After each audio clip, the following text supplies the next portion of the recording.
ॐ भूर्भुवः स्वः तत्सवितुर्वरेण्यं भर्गो देवस्य धीमहि धियो यो नः प्रचोदयात्। ॐ भूर्भुवः स्वः तत्सवितुर्वरेण्यं भर्गो देवस्य धीमहि धियो यो नः प्रचोदयात्। ॐ भूर्भुवः स्वः तत्सवितुर्वरेण्यं भर्गो देवस्य धीमहि धियो यो नः प्रचोदयात्। आदि गुरु शंकराचार्य 1227वीं जन्मतिथि इस वर्ष मनाई गई है। भारत इन्हें जान नहीं सका। ये कौन थे, क्या कर गए, इस विषय पर दक्षिण भारत में तो फिर भी कुछ ज्ञान है, लेकिन बाकी के समूचे राष्ट्र में इतनी महान विभूति का अवतरण हुआ, पूरा राष्ट्र अनभिज्ञ है। मन में आकस्मिक प्रेरणा उत्पन्न हुई, आदि गुरु शंकराचार्य जी के जीवन परिचय पर एक कार्यक्रम आयोजित किया जाए। जो कुछ भी अल्प बुद्धि को प्राप्त हो सकता था वो तथ्य जुटाए गए, पुस्तकें इत्यादि का प्रबंध किया और एक शोध करना शुरू कर दिया। सारे तथ्य बन गए, लेकिन मनुष्य के साथ एक बहुत बड़ी कमी जुड़ी है, जिसे वो स्वीकारे अथवा ना स्वीकारे, वो कमी है। और वो कमी मेरे साथ परस्पर रूप से रहती है। और कमी है कि जो मैं कर रहा हूं, क्या वो ठीक भी है? क्या मैं गलत तो नहीं कर रहा? क्या मैं अधूरा तो नहीं? जो कर रहा हूं न्याय सम्मत है ना? ये मन में प्रश्न उठता है और उठ करके सामने खड़ा हो जाता है। ना तो किसी से साझा किया जाता, क्योंकि दूसरों को तो आपसे आशाएं बहुत होती हैं, लेकिन मन में सीकिंग सेल्फ अप्रूवल, ये कोना खाली रहता है। आदि गुरु शंकराचार्य के कार्यक्रम की तिथियां सुनिश्चित हो चुकी थी और मन में मेरे कहीं ये प्रश्न लटक रहा था। हमारे यहां अध्यात्म विधा है कि जब हमें कोई मन में संशय हो तो हम उपयुक्त ईश्वरीय चेतना को संबोधित करके आकाश में अपनी वेदना छोड़ते हैं। बड़े पवित्र हृदय से बेबाक होकर कहते हैं कि मुझे समझ नहीं आ रहा। मैंने भी एक दिन आकाश की ओर मुख करके कहा, आदि गुरु, आई रियली डोंट नो।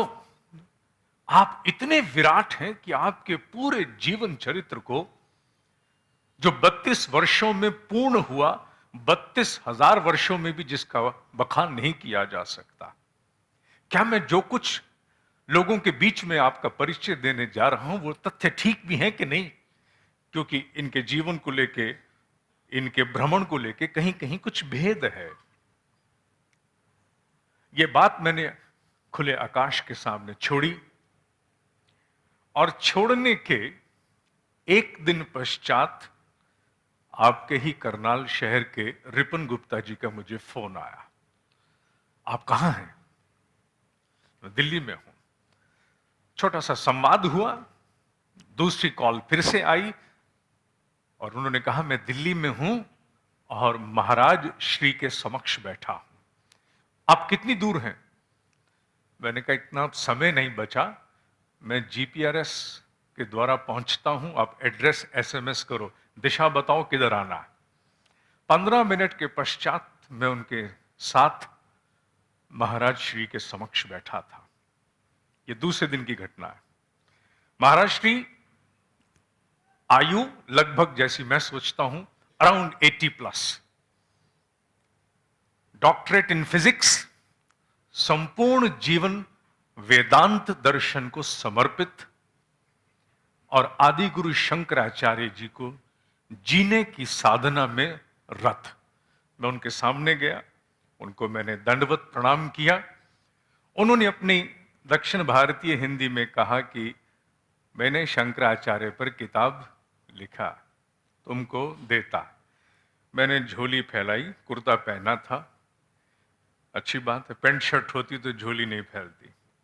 उन्होंने अपनी पुस्तक मेरी झोली में डाली, एक फल डाला और उसके पश्चात में ना जाने क्या सोचते हुए घर पहुंच गया। समय ठहर गया। वापस आके मैंने अपने आप से कहा, मैंने कल हस्तक्षेप मांगा था, वो इस पुस्तक के रूप में आ गया है। सारी तैयारी अब एक तरफ, कार्यक्रम केवल 4 दिन दूर था, क्योंकि आपके यहां 26 को है, सोनीपत में ये 19 को हो चुका है। 4 दिन बाद कार्यक्रम।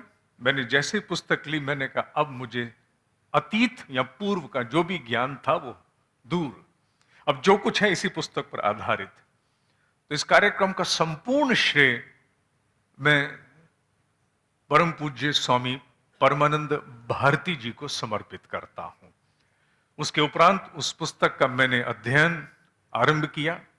कुछ ही घंटों में वो पुस्तक पूर्ण हो गई और मैंने समूची तैयारी बदल करके उस पुस्तक पर आधारित की, ये मानते हुए आकाश में छोड़े गए शब्द प्रत्युत्तर में एक पुस्तक के रूप में अवतरित हुए हैं। और ये संपूर्ण ज्ञान जो मैं साझा करने जा रहा हूं, ये उन्हीं के द्वारा रचित आदि गुरु शंकराचार्य जी के जीवन पर आधारित पुस्तक का परिणाम है। कौन थे आदि गुरु शंकराचार्य? सही तिथि का बोध किसी को है कि नहीं है, फर्क नहीं पड़ता। वैसे तो ऐसे लोग कहां जन्म लेते हैं, किस काल में जन्म लेते हैं, इसका महत्व नहीं होता, इनके प्रयोजन का महत्व होता है। पिछले कार्यक्रम में यह उल्लेख मैंने बाद में किया, लेकिन अभी मैं यहां पहले करना चाहूंगा। एक बहुत बड़ी विभूति हुई थी, कहा जाता है कि वो श्रृंगी ऋषि की आत्मा थे। कुछ साल पहले उनका स्वर्गवास या ब्रह्मलोक में वास 50 वर्ष की आयु में हो चुका है। वो ब्रह्मचारी जी समय समय पर श्रृंगी ऋषि की रूप में बात करते थे, संस्कृत ऐसी जो किसी को समझ में ना आए। उन्होंने कहा था कि वेदों के काल के अटूटी ऋषि ने एक विशेष प्रयोजन के लिए पृथ्वी पर आदिगुरु शंकराचार्य के रूप में जन्म लिया है, और आदिगुरु शंकराचार्य फिर से उस कार्य को करने के लिए पुनः आए थे। यह बात कोई छोटी नहीं है। यह जन्म जिसकी चर्चा हम कर रहे हैं, केरल के छोटे से गांव कलड़ी से आरंभ होती है। पिता अध्यापक हैं, गुरुकुल चलाते हैं, नाम शिव गुरु। मां आर्यम्बा। पति पत्नी दोनों गुरुकुल चलाते हैं। 27 वर्ष विवाह को हो गए, संतान नहीं हुई। मन में एक वेदना है, शिव के भक्त हैं। वृषभचलाचार्य जी का एक अनुष्ठान 2 महीने का करते हैं कि हमारे यहां संतान हो। अनुष्ठान जब पूर्ण होने को है, अचानक मध्य रात्रि कोई वृद्ध व्यक्ति आके उनका दरवाजा खटकाता है और कहता है कि मुझे भूख लगी है, भोजन चाहिए। वो काल ऐसा था जब रेफ्रिजरेटर्स तो होते नहीं थे, जो बनाया वो खाया। लेकिन पूर्ण श्रद्धा के साथ पत्नी उठती है और दोनों पति पत्नी भोजन बनाते हैं। बना करके उस आए हुए वृद्ध आगंतुक को परोसते हैं। जाते समय वो आशीर्वाद देता है, जिस प्रयोजन के लिए तुमने ये अनुष्ठान किया है, तुम्हारा ये प्रयोजन पूर्ण हो। आशीर्वाद प्राप्त करने के ठीक 1 वर्ष के भीतर ही आदि गुरु शंकराचार्य एक छोटे से शिशु के रूप में जन्म लेते हैं। उनका नाम शंकर रखा जाता है, क्योंकि शिव का वो प्रसाद है। शिव ने अपने अंश को अवतरित किया है। 1 साल की उम्र होते होते उन्हें अपनी मातृभाषा का पूरा ज्ञान हो जाता है। जैसे ही 3 वर्ष की आयु होती है, संस्कृत का पूरा ज्ञान उन्हें हो जाता है। 1 वर्ष में मातृभाषा, 3 वर्ष में संस्कृत का ज्ञान।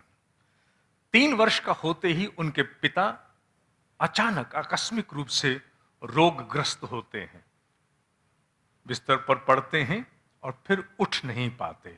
उनका स्वर्गवास हो जाता है। उनके नाना, उनका नाम माघ पंडित। इस घटना पर वो आते हैं, आकर के परिस्थिति देखते हैं, बच्चे की कुशाग्र बुद्धि, विलक्षणता देखते हैं और अपनी पुत्री को, आरंभ्या को सुझाव देते हैं, तेरा लड़का एक्स्ट्रा ऑर्डिनरी है, सिंपली एक्स्ट्रा ऑर्डिनरी। वैसे तो हमारे यहां उपनयन संस्कार, यज्ञोपवीत संस्कार 6 वर्ष की आयु में होता है, लेकिन ये एक्स्ट्रा ऑर्डिनरी है, इसको 3 साल में ही करा देते हैं। आरंभा कहती है, पिताजी इसका उपनयन करने तक आपको रुकना होगा, क्योंकि ये इतनी तेज बुद्धि का है। For anything and everything he has one why. ऐसा क्यों? इसको संतुष्ट करना आसान नहीं। उसका उपनयन संस्कार शंकर का किया जाता है।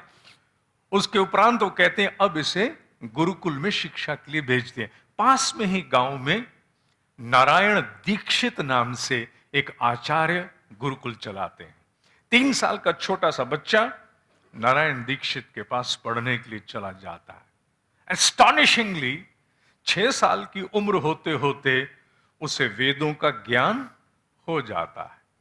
6 साल की उम्र में जैसे ही उसे वेदों का ज्ञान होता है, नारायण दीक्षित ये निर्णय लेते हैं, जो मैंने तुम्हें पढ़ाना था, जो कुछ मेरे पास था, तुमने सब ले लिया। अब तुम्हारी यहां रहने की कोई आवश्यकता नहीं है, जीवन आगे बढ़ाओ। इस बीच में एक घटना और घटती है। वो क्या? गुरुकुल में सभी बच्चों को भिक्षा लेने के लिए जाना होता है। भिक्षाटन, भिक्षाम देहि भवति, ये सब बच्चे जाते हैं। एक घर में भिक्षा लेने के लिए शंकर पहुंचते हैं। एक वृद्धा भीतर से आती है, आवाज देते हैं, वो आती है। जैसे ही आती है, शंकर कहते हैं भिक्षाम देहि भवति। वो कहती है कि बेटा, हमारे घर में इतनी विपन्नता है, we have nothing to share, कुछ नहीं है हमारे पास। वो कहते हैं कुछ तो होगा। नहीं बेटा, यहां कुछ नहीं खाने को। मां देखो, कुछ होगा। वो जाती है और जा करके आचार की सूखी फाड़ी ला करके उसके कमंडल में डाल देती है। शंकर उस भिक्षा को लेके वापस आते हैं और सोने से पहले सोचते हैं, मैं उसके लिए क्या कर सकता हूं? वो बेचारी बहुत गरीब है, मुझे कुछ करना चाहिए। मां लक्ष्मी का स्मरण करते हुए सो जाते हैं। उनको स्वप्न में मां लक्ष्मी के दर्शन होते हैं। मां लक्ष्मी कहती है, यस, इन्वोकेशन फॉर व्हाट? काहे के लिए बुलाया बेटा? मां, वो जो वृद्धा है बड़ी गरीब है, खाने को भी नहीं है, प्लीज प्लीज प्लीज उसकी मदद करो। मां कहती है, देख बेटा, कर्म फल के अनुसार ये पिछले जन्म में बड़ी संपन्न थी, लेकिन बड़ी संकीर्ण थी, बड़ी नैरो माइंडेड थी, किसी की मदद नहीं करती थी। ये अपने कर्म फल के अंतर्गत अभी इसका सुधार होगा। Let her learn her own lesson. नहीं मां, आपको मेरी सुननी होगी। अब शंकर कहे और मां लक्ष्मी ना सुने, ऐसा नहीं हो सकता। मां तथास्तु कह के चली जाती है। शंकर की नींद टूटती है और शंकर एक छंद की या कविता की रचना करते हैं। उस प्रार्थना का नाम है कणक धारा स्तोत्र। कणक धारा स्तोत्र की रचना करते हैं और ऐसी मान्यताएं नहीं, इसकी पुष्टि भी है। जैसे जैसे वो कणक धारा स्तोत्र गाते चले जाते हैं, उस वृद्धा के घर में दान में दी गई जो आचार की फांक थी, वो सोने की वर्षा वहां होनी शुरू हो जाती है। सोने से बनी आचार की फांकें आकाश से बरसने लगती हैं। यह बात कोई कल्पना की नहीं है, क्योंकि आज भी 1200 साल बीतने के बाद भी वो घर आज भी दक्षिण भारत में विद्यमान है। वो परिवार और उनके वंशज आज भी विद्यमान है और उस घर का नाम आज भी स्वर्ण तिल्लम के नाम से जाना जाता है। स्वर्ण तिल्लम अर्थात जहां स्वर्ण की वर्षा हुई थी। So it withstands the testimony of the time that occurrence did occur. ऐसा हुआ था। आदिगुरु शंकराचार्य अपनी मां के पास 6 साल की आयु में वापस आते हैं, लगभग 7 के होने वाले हैं। जैसे घर आते हैं, छोटा सा लड़का अपना गुरुकुल शुरू कर लेता है। स्मॉल यंग चाइल्ड अपना स्कूल खोलता बच्चों को पढ़ाने के लिए और गुरुकुल चलाना शुरू करता है। लेकिन एक क्रम उसका पक्का था, मां के साथ सारे काम कराने। उन दिनों नदी पर सारे काम वस्त्र धोने आदि के होते थे। नदी पर मां के साथ वस्त्र धोने जाता है। एक दिन मां को थोड़ी सी चोट लगती है, मां ठीक से चल नहीं पाती, रेत बड़ी गर्म होती है, पैर जलते हैं। तो एक धोती जो धोने के लिए एक्स्ट्रा ले गए थे, उसे गीला करके कारपेट की तरह बिछाता है, मां को चलाता है, फिर दोबारा से धो करके लाता है, फिर गीली धोती पर चलाता है। इस प्रकार गीले कारपेट पर मां को घर लेके आता है। घर आके सोचता है, दिस इज नॉट वेल। मेरी मां के लिए इतनी दूर रोज जाना, कपड़े धोना, गर्मी में आना, ये ठीक नहीं है। और मन ही मन ईश्वर से प्रार्थना करते हैं, something should be done for her, उसके लिए कुछ होना चाहिए। अब वो शंकर ठहरा। ऐसा लड़का हर एक यहां कहां पैदा होता है कि जो केवल सोचे और कुछ हो जाए। अगले दिन सुबह उठे, जिस नदी पर वो जाते थे उसका नाम था पूर्णा। अगले दिन सुबह पूर्णा नदी अपना मार्ग बदल करके उनके घर के सामने से निकलने लगती है। अब मां को ना तो दूर जाना पड़ेगा और ना कोई कठिनाई होगी। आदिगुरु शंकराचार्य अर्थात तब तक शंकर थे, उनकी ख्याति दूर दूर फैलनी शुरू होती है। स्वर्ण तिल्लम की चर्चा, पूर्णा नदी के अपने मार्ग को बदलने की चर्चा, इतनी छोटी आयु में वेदों का ज्ञान होने की चर्चा, इत्यादि इत्यादि। वहां के जो नरेश थे, राजा थे कुलवर्मा, उन्हें पता लगता है, उनका नाम कुलवर्मा। वो प्रभावित होकर आते हैं, बहुत सारे महंगे उपहार लेके आते हैं और ला करके शंकर के समक्ष रखते हैं।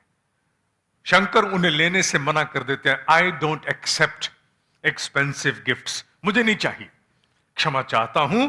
एक ब्राह्मण को शोभा नहीं देता कि वो आपसे इतने महंगे उपहार स्वीकार करे। अस्वीकार कर देते हैं।